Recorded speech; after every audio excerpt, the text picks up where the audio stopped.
All right. Dopamine Fast Day 2. This is another prep day, so you still are not actually beginning your fast today. This is a little bit more of that prep work. Yesterday, we identified which behaviors and substances we are going to tackle, and we quantified our use. And today, we're going to go a little bit deeper into understanding these addictions, first and foremost, by creating a lifetime use timeline. What the heck do I mean by that? Create a timeline, right? So for me, my timeline began at age 12 because I started my internet addiction. I didn't have a smartphone back then, but realistically, my smartphone is an internet addiction. That started at age 12 when we got our first computer, when AIM became a thing, when Zynga and MySpace, all of those things were making their way into my little preteen brain to prime me for my future smartphone addiction. So my timeline begins at age 12 and up to now.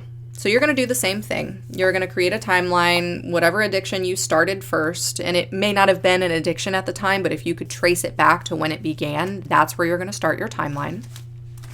And then go through and mark your key years.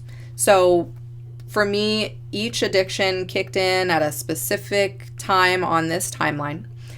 Place each addiction on the timeline. This is when this one started. Why did it start? So what were the circumstances in your life that caused you to use this substance or start engaging in this behavior in the first place? Go through and really conceptualize when these behaviors began and why they began. Down below, write your reasons for use. So again, I sort of bullet pointed that up here in my little boxes, but down here I really went more in depth. Reasons that I started using these things. And then I also want you to write down your reasons currently for using them.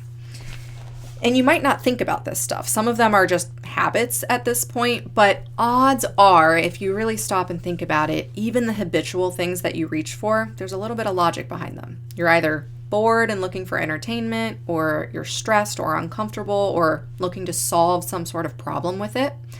So today, write down your lifetime timeline of these behaviors, mark them when they began, and write down right now in current time what your reasons are for still engaging in these behaviors.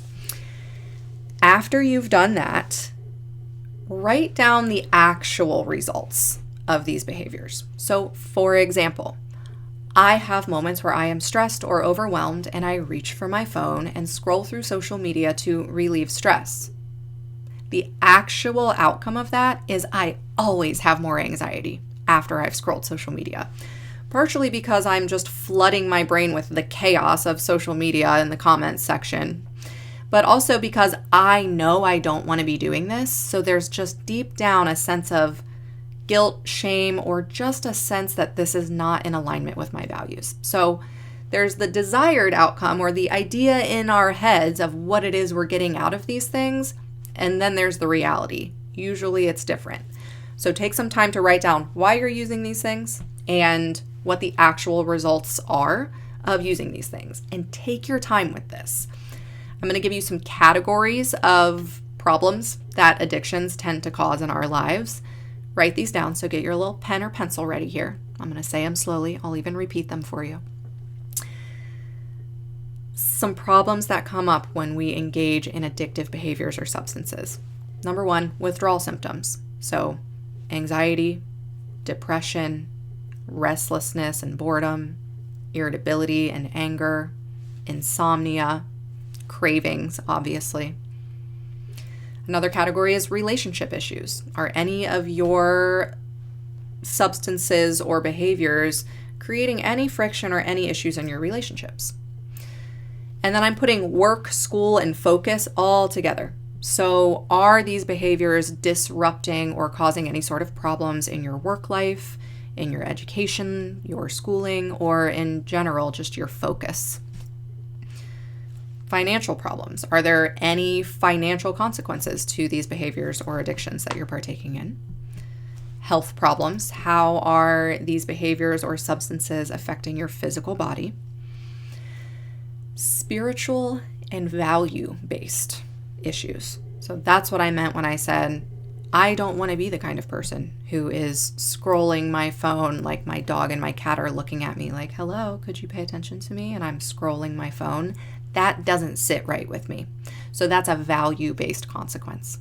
So the last thing you're going to do for day 2 is pick your start date. It has to be this week. Don't delay this. There is no logic to waiting until later to start this. It's not going to be any easier then than it is now. Life is not going to be any smoother and easier to deal with then than it is now. This is going to be tough no matter when you choose to take it on. So pick your start date. That's all you got to do today, right? Is write down your lifetime use, the reasons you started using or started engaging in these behaviors, the reasons you are currently engaging in these behaviors, the actual outcomes of engaging in these behaviors, the problems that they're causing in your life, and then pick your start date. That's it for day 2. See you day 3.